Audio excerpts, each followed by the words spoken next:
Assalamualaikum warahmatullahi wabarakatuh. Waalaikumsalam warahmatullahi wabarakatuh. Hamdan wa syukran lillah, salatan wa salaman ala rasulillah, amma ba'd. Hadirin rahimani wa rahimakumullah. Pada kesempatan ini akan kita bahas tentang keimanan, ya, melanjutkan pembahasan yang kemarin. Hadirin rahimani wa rahimakumullah. Pernah suatu saat Nabi Musa itu adalah seorang nabi yang diberi gelar, ada yang tahu siapa?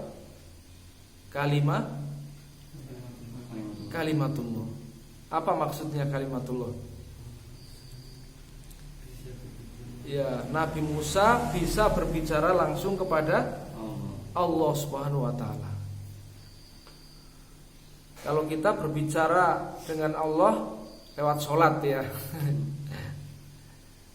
Nah, suatu saat ada perbincangan. Allah Subhanahu wa taala memberitahukan kepada Nabi Musa perihal penciptaan surga dan neraka, di mana Allah memberitahu kepada Nabi Musa bahwa surga itu diperuntukkan pada hamba-hambaku yang di dalam hatinya ada iman. Sedangkan neraka diperuntukkan pada hamba-hambaku yang di dalam hatinya kosong dari iman.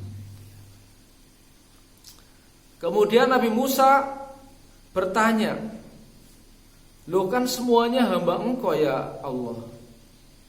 Kalau satu dikasih surga, satu dikasih neraka, di mana letak keadilanmu?" Jadi sama-sama hamba, kok yang satu nanti dapat jatah neraka, yang satu dapat jatah surga. Jadi Nabi Musa bertanya sama Allah, "Di mana letak keadilan Engkau ya Allah?" Kan gitu ya. Maka hadirin rahimani wa rahimakumullah, untuk menjawab pertanyaannya Nabi Musa ini, maka Allah menciptakan kalau sekarang pembelajaran PJBL, ya, Project Based Learning, ya. Jadi tidak langsung dijawab oleh Allah Subhanahu wa taala pertanyaannya Nabi Musa, biar dia menemukan jawabannya sendiri, begitu ya. Ini kalau model pembelajaran PJBL diterapkan, nanti orang akan terkesan hasil belajarnya, ya. Yaitu Allah Subhanahu wa taala merancang tugas kepada Nabi Musa, ya. Nabi Musa dipanggil, "Sebelum saya menjawab pertanyaanmu wahai Musa, saya akan memberikan tugas terlebih dahulu kepadamu." Gitu ya. Apa tugasnya? Ya. Pertama adalah kamu cari bibit padi. Ada yang meriwayatkan bibit gandum, ya. Bibit padi yang bagus, ya. Kemudian kamu cari ladang atau tempat untuk menyemaikan, ya, yang bagus juga, gitu ya. Maka pendek kata, dicarilah bibit padi tadi. Kemudian mencari ladang tempat penyemaian, dicangkuli, ya, yang bagus, disemai gitu. Setelah itu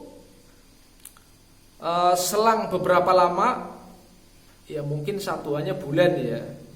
Kalau padi berapa bulan Mas Supri? 6 bulan. Wah, gak tahu. Ya. Jadi satuannya waktu lah, ya, entah bulan. Satu waktu tertentu maka dipanen. Nah, setelah dipanen, maka apa yang terjadi? Ya, yang terjadi adalah padi itu tidak langsung dikebyok ya, dipeme dulu ya. Dipeme dulu gitu, setelah itu digebyok. Ya, kalau kita dahulu gitu, bapak ibu kita kalau gebyok itu kan di hantam-hantamkan gitu ya ke tempat tertentu sehingga yang ada isinya itu jatuh ke tempat kotak itu ya. Sedangkan yang tidak ada isinya yang gabuk itu masih terempel di damennya itu ya. Pernah lihat nggak? Itu ya. Yang gabuk itu masih terempel pada damennya itu, sedangkan yang berisi itu jatuhnya ke kotak itu ya, ke kotak. Kemudian Nabi Musa alaihi salam memperlakukan berbeda ya antara yang ada isinya dengan yang gabuk yang masih ada di damen gitu ya. Yang ada isinya ya itu dimasukkan ke kandi kemudian disimpan di lumbung ya. Sedangkan yang gabuk ya, yang gabuk bersama damen-damennya itu dia buang di tempat sampah dan dibakar oleh Nabi Musa itu ya. Kemudian karena dia mendapat tugas harus melaporkan kepada Allah tugasnya ya, maka dia menghadap kepada Allah dan melaporkan, ya Allah, aku telah menunaikan tugas yang kau berikan kepadaku ya. Maka Allah lebih tahu ya apa yang dipikirkan oleh Nabi Musa dan apa yang dilakukan oleh Nabi Musa. Tapi sebagai bentuk pertanggungjawaban, maka Allah meminta kepada Nabi Musa untuk melaporkan hasil kinerjanya ya. Suruh melaporkan ya. Maka Nabi Musa bercerita apa yang sudah diketahui oleh Allah, bahwa Nabi Musa menceritakan perihal mulai dari proses menanam sampai dia panen. Dan akhirnya Allah pun bertanya kepada Nabi Musa, bagaimana hasil panenannya Nabi Musa? Apa yang kamu lakukan gitu ya. Maka Nabi Musa menjelaskan bahwa padi yang ada isinya itu ya, saya simpan, saya masukkan ke kandi ya, saya taruh di lumbung ya. Sedangkan padi yang tidak ada isinya beserta damennya saya buang ke tempat sampah dan saya bakar. Maka Allah Subhanahu wa taala menjawab, "Nah, sekarang akan saya jawab pertanyaanmu wahai Musa ya." Karena Nabi Musa kan bertanya kepada Allah, "Di mana letak keadilanmu ya Allah, sama-sama hambamu, tapi sebagian dimasukkan ke mana? Dimasukkan ke surga dan sebagian dimasukkan ke neraka." Sehingga Nabi Musa merasa, wah ini di mana keadilan Tuhan gitu ya. Dia protes gitu kan. Nah, dengan tugas itu maka sesungguhnya Allah sangat mudah menjawab. Karena apa? Karena telah dialami oleh Nabi Musa. Ya, ini pengalaman belajar itu akan sangat terkesan ya. Bagaimana seorang guru mengajarkan sesuatu itu memberikan pengalaman belajar dulu supaya dialami oleh siswanya dan siswanya akan tahu karena pernah dialami kan gitu ya. Jadi kalau langsung dijelaskan di awal bahwa yang hatinya ada imannya dimasukkan ke dalam surga, yang kosong dari iman dimasukkan ke dalam neraka, nggak mudeng itu Nabi Musa, nggak mudeng. Tapi begitu melalui proses project based learning ini ya, Nabi Musa mudeng. Loh kok bisa Musa, yang satu ditaruh lumbung, yang satu ditaruh tempat sampah, kemudian dibakar di mana keadilanmu? Ya ini balik ya pertanyaannya. Oh, Nabi Musa mudeng.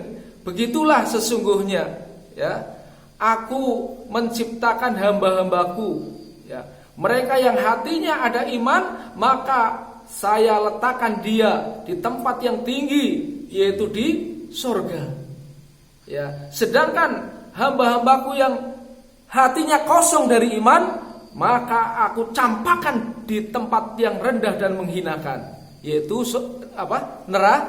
neraka ya. Naudzubillah min dzalik. Jadi kita bisa belajar dari matematika.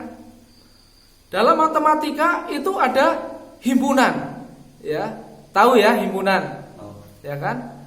Himpunan itu ada yang tidak ada isinya, yang tidak punya anggota, namanya apa? Namanya apa Dan? Himpunan yang tidak punya anggota namanya apa?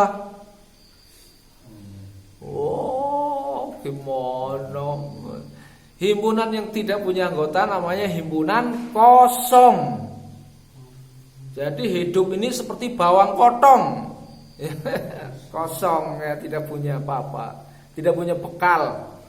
Ya, karena Allah berfirman wa tazawwadu fa inna khairaz zadid taqwa. Berbekalah kalian dan sebaik-baik bekal adalah takwa. Kalau nggak punya bekal takwa, bagaimana dia bisa selamat? Ya. Sedangkan yang lain adalah yang punya anggota. Ya, anggotanya orang beriman itu amalnya banyak. Ya, pagi-pagi udah sujud pada Allah dan begitu seterusnya, mengisi hidupnya dengan yang bermanfaat. Ya, barakallahu li wa lakum fil Qur'anil azim. Terima kasih atas perhatian, mohon maaf atas kekurangan. Nun wal qalami wa ma yasturun. Billahi taufik wal hidayah. Wassalamualaikum warahmatullahi wabarakatuh. Waalaikumsalam.